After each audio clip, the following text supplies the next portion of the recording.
Hi learners, in this video we are going to study who a company secretary actually is, the legal position and the status which is enjoyed by a company secretary, and also the different types of secretaries. The word secretary is derived from the Latin word secretarius, which means confidential officer. So basically a secretary is a person who acts on behalf or directions of another person or for a society, corporation or a public body, and who basically conducts correspondence and tries to maintain the records and transacts the businesses on behalf of another company. On the other hand, a company secretary is a person who is a member of the Institute of Company Secretaries of India, and any person who also possesses the required statutory qualifications which is mentioned as per the Companies Act of 1956 is also called as a company secretary. The management of the joint stock companies, like we all know, is in the hands of the board of directors. Though the shareholders are the actual owners of a joint stock company, the actual management of the company is in the hands of board of directors. Now again, a person can be a director of various other companies. Up to a maximum of 20 other companies, a person can be a director at a single time. Now because of all these limitations, it is not possible for the directors to give their wholehearted attention or give all the expertise for the management of the company. And moreover, the directors also may not have the requisite time in order to contribute or effectively to the working of the company. So for this reasons, though the board of directors take part in the active management of the company, yet to oversee the functions and the day-to-day working of the company, the directors appoint a secretary. Now, a secretary is the first secretary of a company is generally appointed by the promoters, but much before the incorporation of the company. So, the secretary also assists the promoters in the incorporation of the company and the various other legal formalities which have to be followed up. So, such a secretary which is appointed by the promoters is called as a pro tem secretary. So, further let's move on to analyze what is the legal position or the status which is enjoyed by a company secretary. The legal position of a secretary has drastically changed over the years. Earlier, as per the Companies Act of 1956, the company secretary was regarded as a mere servant of the company who has to act on the directions of the board of directors. Whereas now, as per the latest amendments in the Companies Act of 2013, the legal position of a company secretary has changed from a mere servant to the chief administrative officer of the company. So, as per the changes in this legal position, the position which is enjoyed by company secretary now is much more important than earlier, and the company secretary is considered as one of the principal officers of the company who discharges various duties and responsibilities and also helps in the working of the day-to-day management of the company. Now, apart from being the chief administrative officer of the company, the secretary also has the duties to ensure that the various statutory requirements are complied with. Statutory requirements refers to the requirements which are mentioned under the Companies Act. So, it is the duty of the secretary to make sure that all the provisions of the Companies Act are followed in the working of the company, like the provisions regarding the holding of the meeting. The company should the secretary should make sure the notice is sent to the members at least 21 days before the meeting. A quorum is ascertained in the meeting.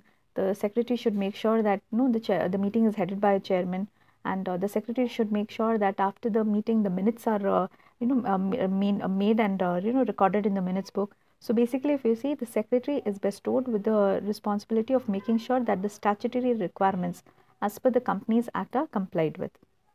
Apart from that, the secretary is also called as an agent of the company, because the secretary enters into contracts on behalf of the company with the outsiders, and since the secretary is the principal officer under whose supervision all the administrative work of the company is carried out, therefore the actual position of a company secretary has changed from being a mere servant or an agent, but much more than that.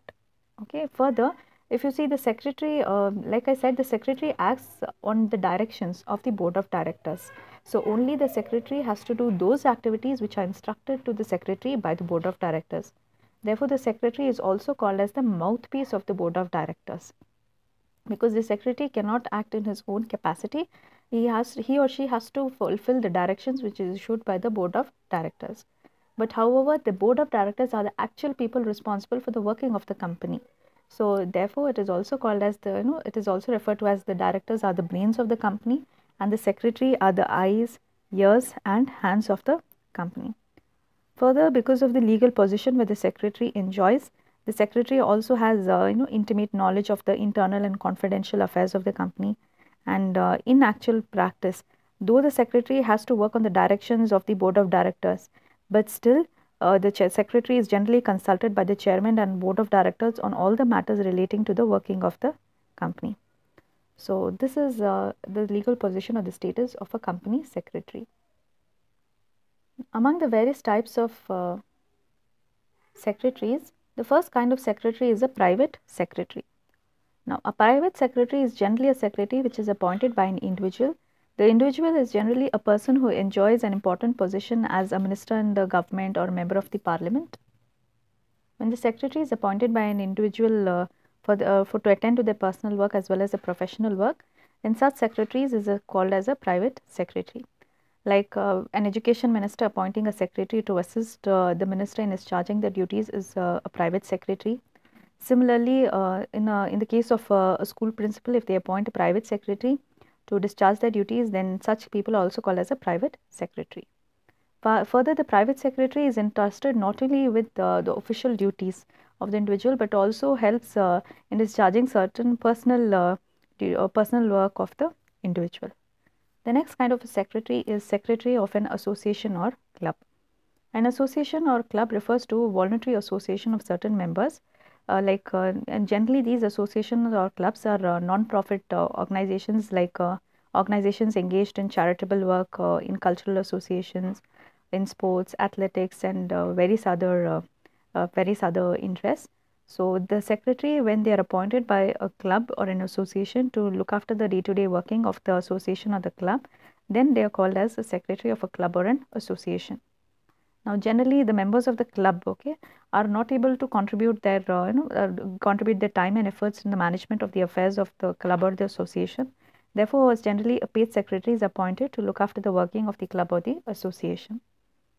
Then further, the secretary of the club or association attends not only to the administrative functions such as correspondence and maintaining of records and accounts and supervision of the staffs who are employed in the club or association, but also conducts various other activities of the club or association, like registration of members, convening the meetings of the members, and preparing the required documents which have to be maintained after the conduct of the meetings and all that.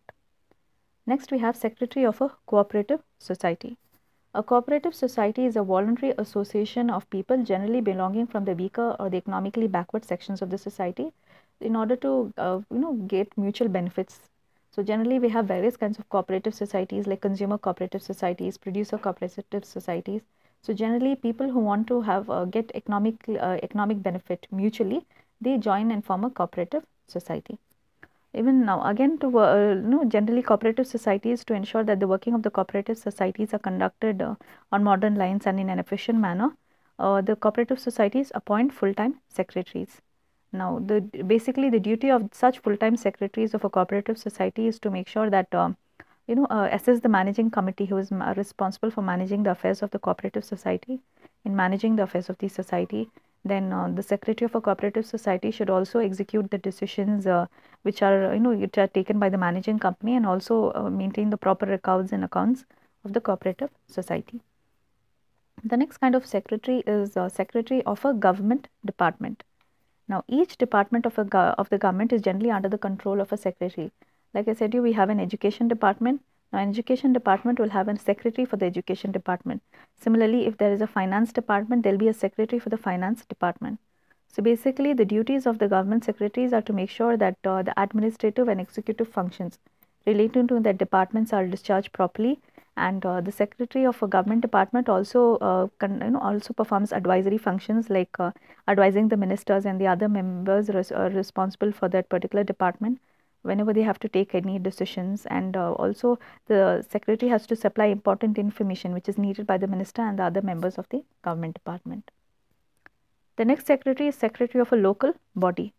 Usually local bodies like panchayats, municipal corporations appoint paid-time secretaries who will help them in carrying out the functions and the various administrative work relating to the local body. Further, local bodies generally have to meet often and they have to prepare budgets, have to take various decisions. So the secretary of a local body assists the local bodies in performing all these functions. Next, we have the secretary of a trade union. A trade union is an association of workers or employees who are formed in order to increase the bargaining power and also for the purpose of getting mutual benefits for all the employees working in various organizations. So generally every trade organization will appoint certain trade union leaders who will take charge of the affairs of the trade union. But even the trade union leaders may sometimes, they may not be illiterate enough to maintain records and all that. So for this people, generally the trade unions appoints a secretary. So generally secretaries assist the trade unions in holding of the meetings, recording the proceedings of the meetings, maintaining records and other statutory books. So apart from that, lastly, we have company secretary. The secretary who is appointed for a company, whether it is a public company or a private company, is called as a company secretary. And a company secretary basically mostly helps in performing administrative functions, like like looking after the day-to-day working of the company. So these are the different types of secretaries.